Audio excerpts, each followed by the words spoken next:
Continuing here on the Exam Room Podcast, brought to you by the Physicians Committee with the weight loss champion Chuck Carroll. Story time here on the show. This is my favorite part of the Exam Room, is when we can bring extraordinary people in to talk about the extraordinary things that they have done.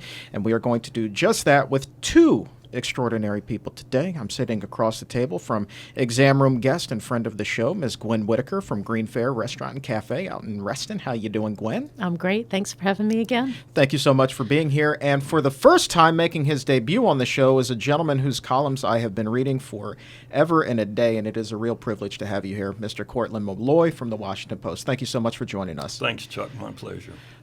You guys, first of all, Courtland, I don't know if you realize how much Gwen chats you up when you're not around. I mean, she has been telling me you have to have Courtland on the show for, it has to be about 6-7 months at this point. She is like your biggest advocate right there, just to your right. Did you know that?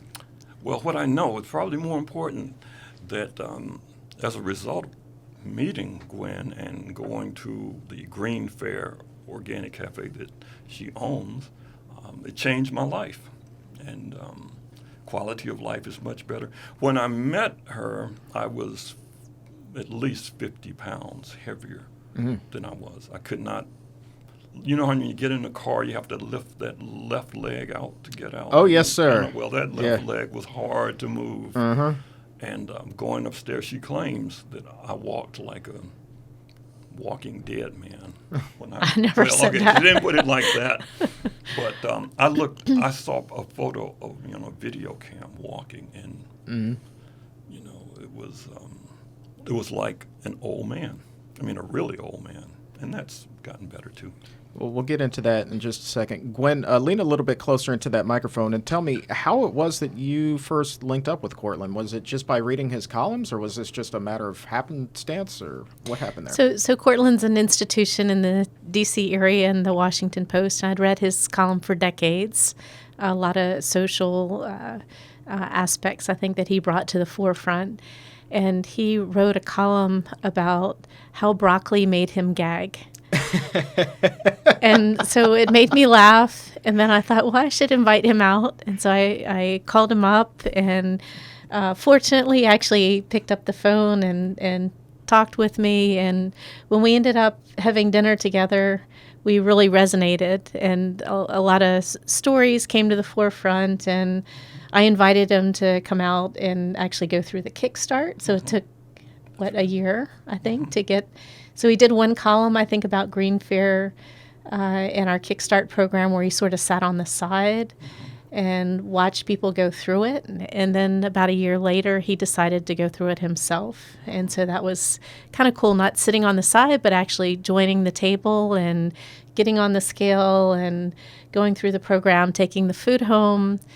And we did a little bit of an accelerated program with Courtland, too, which was the whole Dean Ornish concept of we did a lot of the metrics with a doctor from the White House, Dr. Rob Darling, where we did carotid artery and VO2 testing and informed body fitness. So it was a lot of medical testing. So we had like a before and after. And then we started doing the meditation classes together, and we started exercising, which was good for me because I had not been lifting weights before. So we started lifting weights and running. And I had a group of people from Green Fair, Pericles Silva, the operations manager, and Jen Graydon, our baker, and we would get together a couple times a week. And it was the whole concept of really a life change, not just the food, but the community and the social aspects and the exercise. It was a whole mindset. Yes. Your community proved to be very important for me. But I was also chronicling, this journey in the newspaper, the Washington Post, where I'd been a columnist for many years. And I found that there was a really good response. People are really wanting to, eat better, wanted to learn how you get started. And this was a result of, my meeting Gwen. It's a result of you writing this column that broccoli made you gag. I mean, what was this just raw broccoli? I'm curious. What about the broccoli didn't sit well with you that day? Just seeing the word broccoli. Wow. The taste. No, I was like I said, I wanted to change the way I was eating. Mm-hmm. I didn't, like being an old guy, because I'm not really old guy yet.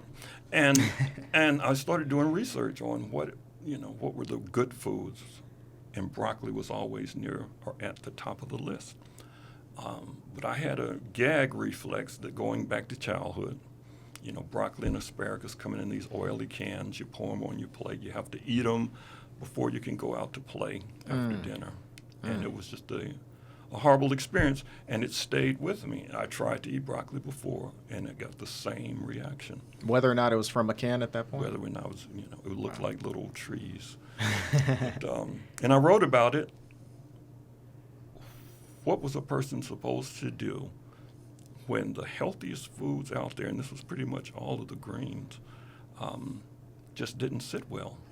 They just would not go down. Wow. And I heard people wrote in and gave me so much advice, so many recipes, but they all involve things that I also read were not good for you, like deep frying your broccoli or slathering your broccoli in butter and cheese. And I said, well, that can't be the way Right. to go. But then I got a call from Gwen that says, I'll tell you what, just come out, I'll show you. Gwen, what was it about this column that's really kind of struck with you? Is it just a genuine drive to want to help? Because that's what, in getting to know you these last couple of years, like that is something that is very clear to me, is like you feel like you are here and you are here to help people. And so you read this column from a gentleman who says, broccoli makes me gag. You want to help him eat that broccoli. Is that why you reached out? It never was about getting him to eat the broccoli, because it was more the empathy of, I feel the same way about green peas. I grew up with green peas from a can. Oh, a new wrinkle. Okay. It was the whole tactile thing of you put a pea in your mouth and it has this popping thing. And so I avoided, probably into my 30s and 40s, of I would be the one that would pick the peas out of the pot pies, or I just couldn't eat the peas. And so I think that was our first discussion, was around the empathy aspect of, I grew up with peas in a way that was really unappetizing, and now I eat peas with relish. Right. And there's something that I enjoy. And so it was, how do you get past some of these childhood things as an adult? And it's not trying to push people. It was more, if you don't like broccoli, set that aside and look at all the other things that you get from that. And I think the dish that Courtland settled on was the creamy potatoes and kale, and it had a creaminess to it that was that he related to, and the kale was sort of embedded in it, so it didn't stand out. And so, whenever we serve that at Green Fair now, we say this is Courtland Milloy's favorite dish, and it's part of our Kickstart program, is one of the meals. Yeah. That sounds pretty good, actually. Yeah. That sounds pretty good. It's really good. Yeah, I think what I continue to be surprised by is not only that people can make this change and get better, but how quickly that can actually happen if they're doing it the right way. Yeah. And I think the thing that I always like to emphasize is it's not this concept of going vegan and getting on to the processed food, going from one diet to processed food diet, but when they take out things that cause harm, the body responds so quickly. I mean, we had one man who had been asthmatic since he was 2 years old. Decades later, go through the Kickstart, and the first week that he was on a plant-based diet that was organic without salt, oil, and sugar, he said, this is the first time I can breathe again. When you're telling people what's good for them to eat, there's kind of a natural kind of pushback. But we're dealing with something that can heal you or kill you, right? And there's always a temptation to say, let's go with the healing stuff, the food. There are foods out here that will make your life so much better than what we're being pushed. But it's really hard to do. So I've tried to be a little more empathetic. In the African American community, obesity, diabetes, hypertension, the death rates, the premature mortality rates from these diseases are just, it's it's almost obscene in a country like this. Yeah. And how do you do something about it? What can you do about that? And I wrangle with that. Yeah. Without being judgmental. Right. And I think that is one of the benefits of having done this or doing this, is I recognize how hard it can be, but how rewarding it can be. For sure. I Think about that often. I've wanted to do a show on that, and I think that, that's a situation that needs to be addressed immediately. You look at not just the obesity rates, but I'm sure that you've seen the charts that show the rate of colorectal cancer in the district broken apart by wards. That's in various parts of the city, and your more affluent ones are very low. But then you look at your underprivileged wards, your Ward 8, and it is just through the roof. That's right. It is unbelievable, the disparity. There's been an effort to bring fresh fruits and vegetables into corner stores, into what is called the food desert. There are places with a lot of people but no real grocery stores. So to give people at least access to healthy foods, they put them in corner stores. And what they found, that if you package, say, a fruit cup in a colorful way, in the same way that candy bar people do, the sugary snack foods, they present them well, and you put them close together, the candy and the well-packaged fruit cup, kids will choose the fruit cup and be perfectly satisfied with it. So it's not like people don't want to eat healthy, but if you present right and make them feel they have a choice, they will make the right choices. And certainly when a kid will choose a fruit cup over a candy bar, that's a big thing, because the fact is, we know that the fruit is not just better for you, it really tastes better. Oh, yeah. Nice mixed fruit stuff. Yeah. Courtland had an article about the disparity between two zip codes, where there was a 10-year life difference between one area that was co-resident to another area based on the food deserts, the income, so probably education and access to health care and healthy foods. Yes. But it was just that stark impact of you could live so close and be so far away from a health perspective of actually losing life because of where you live. Yeah. This what we talk about, the income gap, the wealth gap, and things like that. It has profound impact. But what is really striking is that among our wealthiest, people, there's so much that gets tossed out. Yeah.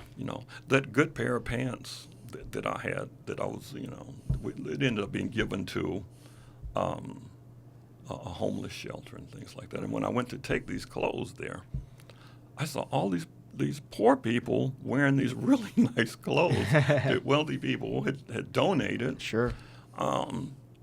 But there was also this food thing that gets, tossed out. So you can go to restaurants and get enough throwaway food to give healthy food to every poor person around. It makes no sense. Instead of just throwing things away, it's not just that we have this huge income gap. It's what we put value on. We have more than enough to feed everybody. Sure. There should not be any food insecurities. There should not be any hunger, and there should not be any reason that people can't have access to the kind of foods that we're talking about. I want to end with this because this is a fascinating topic, and I think this will be revisited down the line on the show undoubtedly, but we're talking about the disparity. Have you noticed any changes as far as food deserts and availability of healthy food as the city's undergone so much gentrification in recent years? Yes. The wealthy people aren't all, uncaring. Right. People want to help. And to make changes in this kind of society, you need people with resources.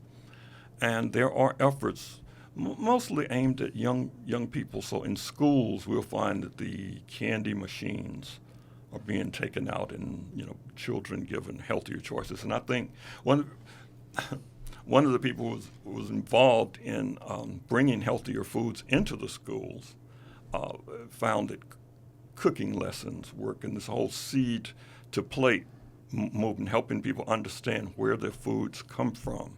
A lot of people didn't know that, could see a slice of tomato in a burger, cheeseburger, and not associate that with a real tomato. Just, didn't know where it came from. Wow.